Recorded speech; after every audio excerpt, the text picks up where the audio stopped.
ಓಂ ಗುರುಭ್ಯೋ ನಮಃ.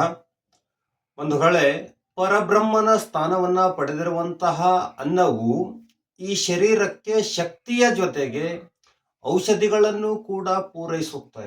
ಆದರೆ ಕೆಲವು ಸಂದರ್ಭಗಳಲ್ಲಿ ಮಾತ್ರ ಇದು ವಿಷವಾಗಿಯೂ ಕೂಡ ವರ್ತಿಸುತ್ತೆ. ಇಷ್ಟೊಂದು ಮಹತ್ವವಾಗಿರುವಂತಹ ಅನ್ನದ ಸಂದರ್ಭದಲ್ಲಿ ಅಥವಾ ಆಹಾರ ಸೇವನೆಯ ಸಂದರ್ಭದಲ್ಲಿ ನಮಗೆ ಮುಖ್ಯವಾಗಿ 6 ಮಾತುಗಳು ಗೊತ್ತಿರಬೇಕು ಬಂಧುಗಳೇ. ಮೊದಲನೇದು ಯಾವುದು ಅಂದ್ರೆ, ಕಸ ತಿನ್ನೋದಕ್ಕಿಂತ ತುಸು ತಿನ್ನೋದು ಲೇಸು.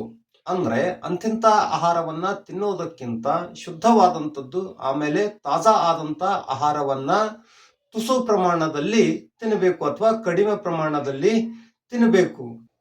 ಎರಡನೇ ಮಾತು ಯಾವುದು ಅಂದ್ರೆ, ಅತಿಯಾದರೆ ಅಮೃತವೂ ಕೂಡ ವಿಷವಾಗುತ್ತೆ ಅಂತ ಹೇಳುತ್ತಾರೆ. ಅಂದ್ರೆ ಒಳ್ಳೆಯ ಆಹಾರ ಇದ್ದ ಮಾತ್ರಕ್ಕೆ ನಾವು ಅತಿಯಾದ ಪ್ರಮಾಣದಲ್ಲಿ ತೆಗೆದುಕೊಂಡ್ರೆ ಅದು ವಿಷದಲ್ಲಿ ರೂಪಾಂತರವಾಗುತ್ತೆ ವಿನಃ ಅದರ ಯಾವುದೇ ಉಪಯೋಗ ನಮ್ಮ ಶರೀರಕ್ಕಾಗೋದಿಲ್ಲ ಬಂಧುಗಳೇ.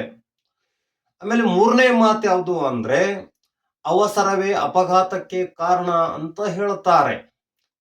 ಊಟ ಮಾಡ್ತಿರ್ಬೇಕಾದ್ರೆ, ಅನ್ನ ತಿಂತಿರಬೇಕಾದ್ರೆ ಗಡಿಬಿಡಿ ಅಥವಾ ಅವಸರ ಇರಬಾರದು ಬಂಧುಗಳೇ. ಅವಸರದಿಂದ ತಿಂದಂತಹ ಆಹಾರ ಅಜೀರ್ಣಕ್ಕೆ ಕಾರಣ ಆಗಬಹುದು ಮತ್ತು ಈ ತುತ್ತು ಸಿಕ್ಕು ತೊಂದರೆ ಕೊಡಬಹುದು ಬಂಧುಗಳೇ.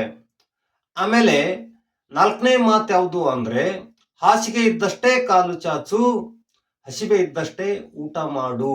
ಅಂದ್ರೆ ಅನ್ನವನ್ನ ಎಷ್ಟು ತಿನ್ನಬೇಕು ಅಂದ್ರೆ, ಎಷ್ಟು ಹಸಿವಿರುತ್ತೋ ಅಷ್ಟೇ ಪ್ರಮಾಣದಲ್ಲಿ ತಿನ್ನಬೇಕು. ಸುಮ್ಮನೆ ಮೃಷ್ಟಾನ್ನ ಒಳ್ಳೆಯ ಪದಾರ್ಥಗಳು ಸಿಕ್ಕಿದೆ ಅಂತ ಸಾಕಷ್ಟು ತಿನ್ನಬಾರ್ದು ಬಂಧುಗಳೇ. ಅನ್ನವನ್ನ ಎಷ್ಟು ಪ್ರಮಾಣದಲ್ಲಿ ತೆಗೆದುಕೊಳ್ಬೇಕು ಅಂದ್ರೆ, ಈ ಜಠರ ಚೀಲ ಏನಿರುತ್ತಲ್ಲ ಅದರಲ್ಲಿ ಅರ್ಧ ಭಾಗ ಮಾತ್ರ ಅನ್ನದಿಂದ ತುಂಬಬೇಕು. ಮಿಕ್ಕಿದ ಅರ್ಧ ಭಾಗದಲ್ಲಿ ಕಾಲು ಭಾಗ ನೀರು, ಕಾಲು ಭಾಗ ಹವೆಗಾಗಿ ಇಡಬೇಕು ಅಂತ ಹೇಳ್ತಾರೆ ಬಂಧುಗಳೇ. ಅಂದ್ರೆ ಅರೆ ಹೊಟ್ಟೆ, ಅರ್ಧ ಹೊಟ್ಟೆ ತುಂಬುವವರೆಗೆ ಮಾತ್ರ ಊಟ ಮಾಡಬೇಕು ಅಂತ ಹೇಳ್ತಾರೆ. ಐದನೇ ಮಾತು ಯಾವುದು ಅಂದ್ರೆ, ಯಾವ ಆಹಾರ ಪದಾರ್ಥಗಳು ಶರೀರಕ್ಕೆ ನಡೆಯುವುದಿಲ್ವೋ ಅಂತಹ ಆಹಾರ ಪದಾರ್ಥಗಳನ್ನ ನಾವು ಬಿಟ್ಟುಕೊಡಬೇಕು.